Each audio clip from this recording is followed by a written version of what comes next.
మన ప్రభు రక్షకుడైన యేసుక్రీస్తు నామములో మీ అందరికీ మా నిత్య కృప అనే కార్యక్రమాల ద్వారా మీకు మీ కుటుంబాలకు మెండైన దీవెనలు ఆశీర్వాదాలు కలుగునుగాక. పరిశుద్ధ గ్రంథములో నుండి రోమాపత్రిక 11వ అధ్యాయము 34వ వచనాన్ని చదువుతున్నారు. ప్రభు మనస్సును ఎరిగిన వాడెవడో, ఆయనకి ఆలోచన చెప్పని వాడెవడు.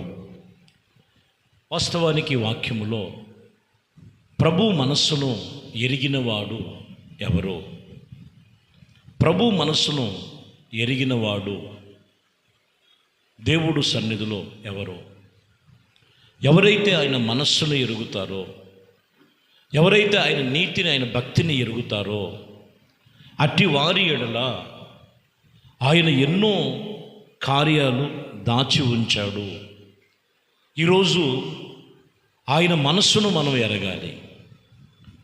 యేసయ్య మనస్సును, ప్రభు మనస్సును మనం ఎరిగిన వారై ఉండాలని వాక్యం ఇక్కడ ఈ పూట మనం దర్శించిన మాటలు. ద్వితీయోపదేశకాండములో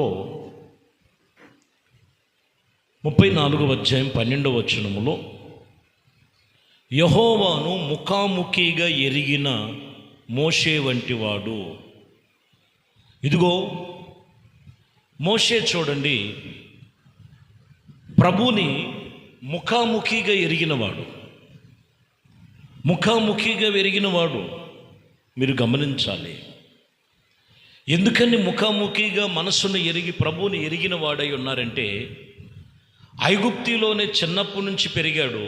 పెద్దవాడైనప్పటికీ అల్పకాల పాప భోగ భాగ్యములు అనుభవించుట కంటే దేవుని కొరకు నేను శ్రమ అనుభవించుటయే భాగ్యమని ఎంచుకున్నాడు. చూశారండి, ఎప్పుడైతే ఆ ఎన్నిక మోషేలో ఉన్నదో, మోషే దేవుణ్ణి ఎరిగినవాడు, దేవుడు మనస్సును ఎరిగినవాడు.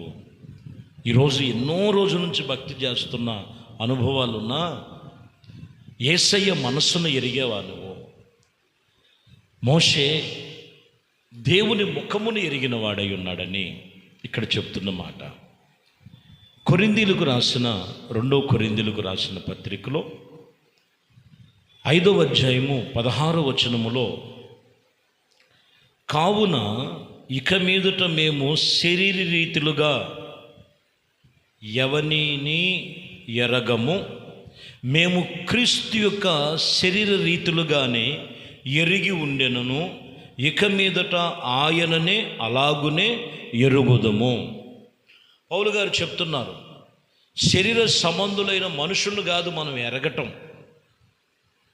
నాకు వారు తెలుసు, వీరు తెలుసు, వీరు తెలుసు, బాగా ముఖపరిచయం ఉంది అని మనం చూస్తే కొన్నిసార్లు మనం శరీర సంబంధమైనటువంటి ఈ లోకములో కొన్నిసార్లు చెప్తుంటారు, నేను ఫలానా వ్యక్తి, ఫలానా వ్యక్తి, ఫలానా వ్యక్తి బలమైన వ్యక్తి, బలమైనటువంటి వ్యక్తి, అతను నాకు బాగా పరిచయం అని చెప్పుకుంటుంటారు.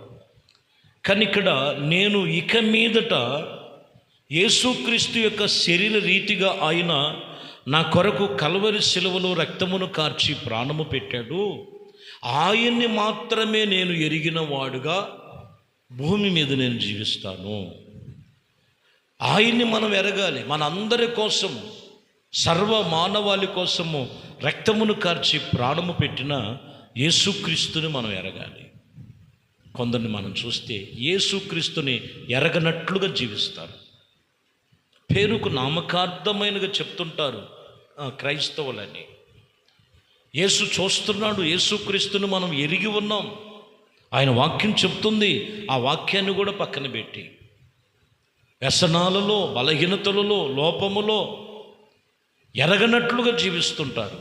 పిల్లరా, ప్రభు చెప్తున్నటువంటి మాటల్లో పౌలు గారు అంటున్నాడు, ఒకప్పుడు నేను హింసకుడును, దోషకుడును, హానికరుడైనప్పటికీ యేసు ప్రభు వారు నన్ను ఆ దమస్కోలో దర్శించాడు కదా, అప్పుడు 3 దినాలు నేను అందున్నైపోయాను కదా, ఆ అంధత్వములో నుండి నేను ఆ తర్వాత నేను యేసుని ఎరిగిన వాడను, యేసుని ఎరిగి ఉన్నాను కాబట్టి అప్పటి వరకు హింసకుడుగా, దోషకుడుగా, హాని చేసినటువంటి అనుభవాల మధ్యలో ఉన్నా ఇక మీదట క్రీస్తు కొరకు నా ప్రాణమును అప్పగించడానికి కూడా ఏమాత్రం నేను సందేహించనని దైవజనుడు పౌలు గారు ఇక్కడ చెప్తూ, ఇదిగో మన కొరకు ప్రాణము పెట్టిన యేసుని నేను ఎరిగి ఉన్నాను.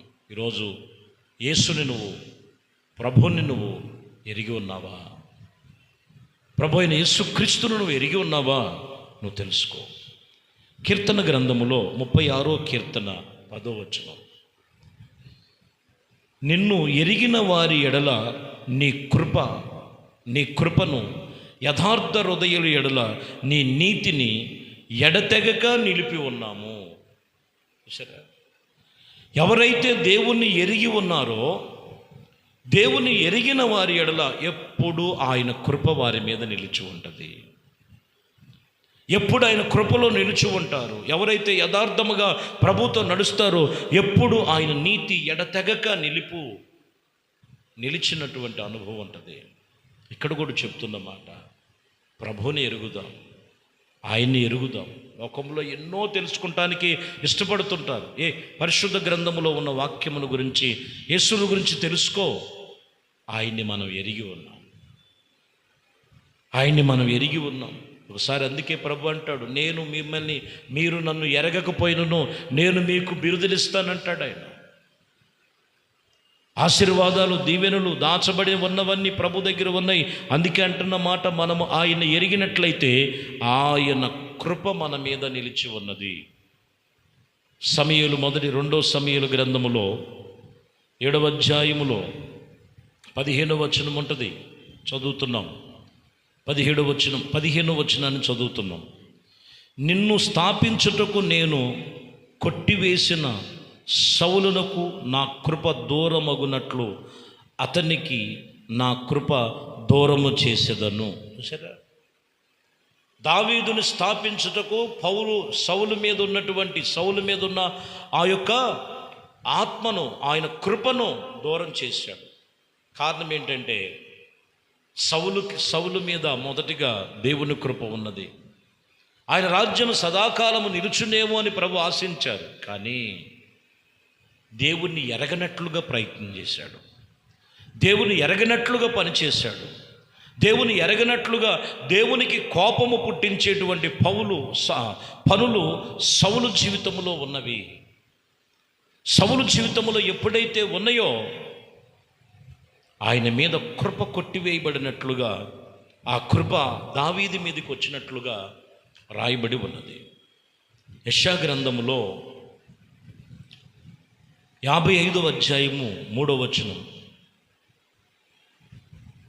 చెవియొగ్గి నా యొద్దకు రండి, మీరు వినిన ఎడల మీరు బ్రతుకుదరు, నేను మీతో నిబంధన చేసేదను, దావీదునకు చూపించినటువంటి శాశ్వతమైన కృప మీకు చూపెదను. చెవియొగ్గి నా యొద్దకు రండి. ప్రభు చెప్తున్న మాట.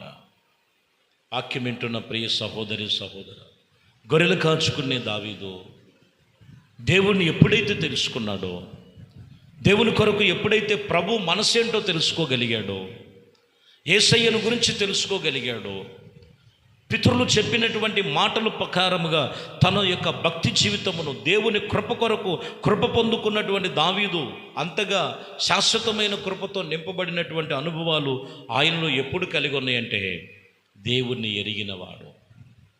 మీరందరూ కూడా గమనించాలి, యేసు ప్రభువారిని మీరు ఎరిగినట్లయితే శాశ్వతమైన కృప వారి మీద ఎప్పుడు ఆయన కృప ఉంటుంది. వారిని ఎప్పుడూ కూడా ఆయన ఒక ఉన్నతమైన స్థితిలోనికి నడిపిస్తాడు. ఎరగనట్లుగా సౌలు చేశాడు కాబట్టి సౌలు మీద కృపను కొట్టివేయటం జరిగింది. కాబట్టి ఈరోజు వాక్యం వింటున్న నీవు యేసు ప్రభువారిని నువ్వు ఎరిగి ఉన్నావా? ఎరగకపోతే తెలుసుకో, ప్రభు కొరకు తెలుసుకో, ప్రయత్నం చేయి, తప్పులేదు. ప్రభు సన్నిధిలో మనస్సు నిలుపుకో, వాక్యము విను. దేవుడు వాక్యం చెప్తున్న మాట, ఇదిగో చెవియొగ్గిన వారు నా యొద్దకు వచ్చినట్లయితే దావీదుకు చేశా నేను నిబంధన, బ్రతుకు దినములంతా కూడా నిత్య నిబంధన చేసి ఉన్నాను. దావీదుకు చూపించినటువంటి శాశ్వతమైన కృప నేను నీకు చూపెదనని ప్రభు చెప్తున్నారు. కాబట్టి ప్రభు వైపు నువ్వు ఆయన గురించి తెలుసుకో, ఆయన నిన్ను నీ కుటుంబాన్ని సమస్తమును కూడా సృష్టించి నియమించి ఆయన కార్యములు సఫలపరిచి దీవెనతో నింపి నడిపించునుగాక. ప్రార్థన. పరిశుద్ధుడ, ప్రేమ స్వరూపి, దయగలిగిన మా ప్రభువా, అయ్యా, ప్రభువును ఎరిగిన వారెవరో వారే కృప పొందుకుంటారు. ప్రభువును ఎరిగిన వారెవరో వారే శాశ్వతమైన జీవితమును ఉన్నదని అట్టి మాటల చేత మేము బలము తెచ్చుకొని ఉన్నాం. కాబట్టి ప్రియమైన దేవుని బిడ్డలారా, ఈ వాక్యమును విన్న ప్రతి ఒక్కరూ, ప్రతి కుటుంబం ఎరగక జీవిస్తున్నారేమో, ఎరగక బలహీనులుగా ఉన్నారేమో, ఎరగనట్లుగా ప్రవర్తిస్తున్నారేమో, వారిలో ఉన్న ఆ మనోనేత్రాలు వెలిగించండి.